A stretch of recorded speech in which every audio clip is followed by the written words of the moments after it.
Asedio a la Casa Roja, escrito por Joseph Sheridan Le Fanu. A mediados del siglo XVIII tuvo lugar un extraño litigio entre Mr. Harper, consejero municipal de la ciudad de Dublín, y Lord Castlemallar, tutor de Lord Chatsworth, durante su minoría de edad, a propósito de una casa conocida en la localidad como la Casa Roja, por tener el tejado de dicho color. Mr. Harper alquiló la casa para su hija en enero de 1753. Como llevaba mucho tiempo deshabitada, mandó hacer las reparaciones necesarias y la amuebló, gastando sumas considerables en ponerla en condiciones. La hija de Mr. Harper, que estaba casada con un tal Mr. Rosser, se instaló en su nuevo hogar en el mes de junio, pero aún no había transcurrido 3 meses cuando la joven pareja, que en este tiempo se había visto obligada a cambiar de servicio varias veces, declaró que aquella casa era inhabitable. Mr. Harper se entrevistó con Lord Castlemallar para comunicarle que consideraba cancelados los compromisos adquiridos, puesto que la Casa Roja había resultado ser el teatro de acontecimientos extraños y desagradables. En otras palabras, la casa estaba embrujada y no se podían encontrar criados que estuviesen allí más de unas semanas. Mr. Harper añadió que, después de lo que sus hijos habían sufrido, consideraba no solo que debía rescindirse el contrato de arrendamiento, sino que la casa entera debía demolerse, puesto que era la guarida de algo más terrorífico de lo que puede ser el más peligroso de los malhechores. Lord Castlemallar conminó a Mr. Harper, por vía legal, a cumplir el contrato, pero el consejero municipal contestó con un informe detallado de los acontecimientos, acompañado del testimonio de 7 testigos, y ganó la causa sin que las cosas fueran más lejos. Su señoría prefirió capitular antes de llevar el asunto a los tribunales. He aquí los hechos que Mr. Harper expuso en su informe. Una tarde, hacia finales de agosto, a la hora del crepúsculo, Mrs. Rosser se hallaba sola, en un saloncito que daba al huerto, situado en la parte posterior de la casa. Llevaba un rato cosiendo, sentada cerca de la ventana abierta, cuando, levantando la vista de su labor, vio claramente una mano que se posaba con precaución en el alféizar de la ventana, como si alguien, desde el huerto, tuviera intención de escalarla. Era una mano pequeña pero bien formada, blanca y gordezuela, una mano no muy joven ya, de alguien que rondara la cuarentena. Unas semanas antes, en un castillo de los alrededores, hubo un robo envuelto en circunstancias particularmente horribles. Los asesinos mataron a la dueña de la casa y quemaron gran parte del edificio, y la policía aún no los había capturado. Mrs. Rosser pensó en el acto que la mano pertenecía a uno de los criminales que intentaba introducirse en la Casa Roja. Lanzó un grito estridente, aterrorizada, y la mano se retiró, aunque sin demostrar la menor precipitación. Enseguida se llevó a cabo una minuciosa investigación en el huerto, sin hallar rastro del desconocido. Incluso se llegó a dudar, por un instante, de la realidad de lo que viera Mrs. Rosser, puesto que debajo de la ventana había una fila de macetas que se hallaban en perfecto orden y nadie hubiera podido acercarse a la pared sin volcar alguna. Aquella misma noche se oyeron en la ventana de la cocina unos golpecitos tenues pero persistentes. Los criados se asustaron. Uno de ellos cogió un atizador y fue a abrir la puerta trasera. Por más que escrutó en las tinieblas no vio a nadie, y sin embargo, en el momento en que cerraba de nuevo, tuvo la impresión de que alguien golpeaba el batiente con el puño, como si intentase entrar a la fuerza en el interior. Se sintió aterrorizado, y aunque siguieron sonando los golpes en los cristales de la ventana de la cocina, no osó hacer nuevas averiguaciones. El sábado siguiente, hacia las 6 de la tarde, la cocinera, mujer ya de edad, serena y sensata, estaba sola en la cocina. De pronto vio la misma mano, corta pero aristocrática, con la palma posada contra la ventana y moviéndose lentamente de arriba abajo, como buscando cuidadosamente alguna irregularidad en la superficie del cristal. Al verla, la cocinera gritó y se puso a rezar, pero la mano tardó unos segundos en retirarse. Durante las tardes siguientes se oyó de nuevo llamar a la puerta, suavemente al principio y después más fuerte, con el puño cerrado. El mayordomo se negaba a abrir y preguntaba cada vez, en voz alta, quién era, pero no obtenía más contestación que el ruido de una mano deslizándose de derecha a izquierda, como un movimiento suave y vacilante. Mr. y Mrs. Rosser, que pasaban la velada en el saloncito de atrás, oían también golpes en la ventana, unas veces discretos y furtivos, como si dieran una contraseña, otras fuertes y enérgicos, tanto que llegaban a temer que se rompieran los cristales. Hasta entonces los ruidos solo se producían en la parte trasera de la casa, que como se sabe, daba al huerto. pero un martes por la noche, hacia las 9:30, los golpes se oyeron en la puerta principal. Duraron 2 horas, para desesperación de Mr. Rosser, cuya esposa estaba aterrorizada. Luego pasaron muchos días sin ninguna normalidad y ya todo el mundo empezaba a respirar tranquilo, cuando, la noche del 13 de septiembre, se produjo un nuevo incidente en la despensa, a donde fue la sirvienta a guardar una jarrita de leche. La despensa recibía luz y ventilación por un tragaluz en el cual había un agujero destinado a la abrazadera que sujetaba el postigo. Mirando distraídamente el tragaluz, la criada vio cómo se introducía por el agujero un dedo blanco y fofo, que se volvía hacia aquí y hacia allá, como buscando el pestillo para abrirlo. De un solo salto llegó a la cocina, donde se desmayó y al día siguiente abandonó la casa para siempre. Mr. Rosser tenía la cabeza muy firme y se preciaba de ser un espíritu fuerte. Se reía de la mano fantasma y hacía burla del terror de su esposa. Estaba íntimamente convencido de que no se trataba más que de una superchería, de una broma de mal gusto y deseaba descubrir al culpable.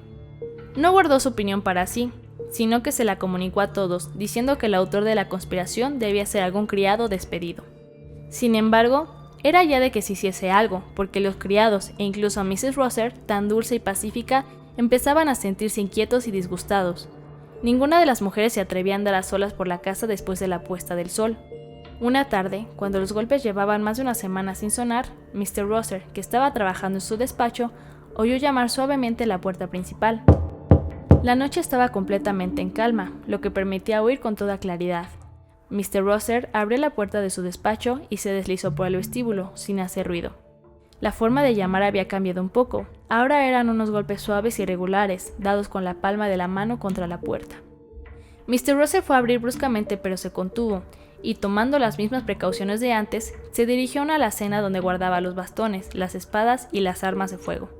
Se metió una pistola en cada bolsillo y cogió un pesado garrote. Llamó a un criado en el que tenía plena confianza y le dio un par de pistolas.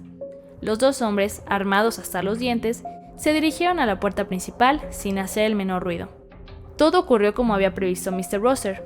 El desconocido, lejos de asustarse por su proximidad, pareció sentirse más y más impaciente y los golpes se arreciaron y se volvieron enérgicos.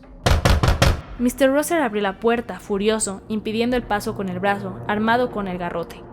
No había nadie, pero sintió una fuerte sacudida en el brazo, dada con la palma de una mano, y enseguida notó que algo se deslizaba por su costado.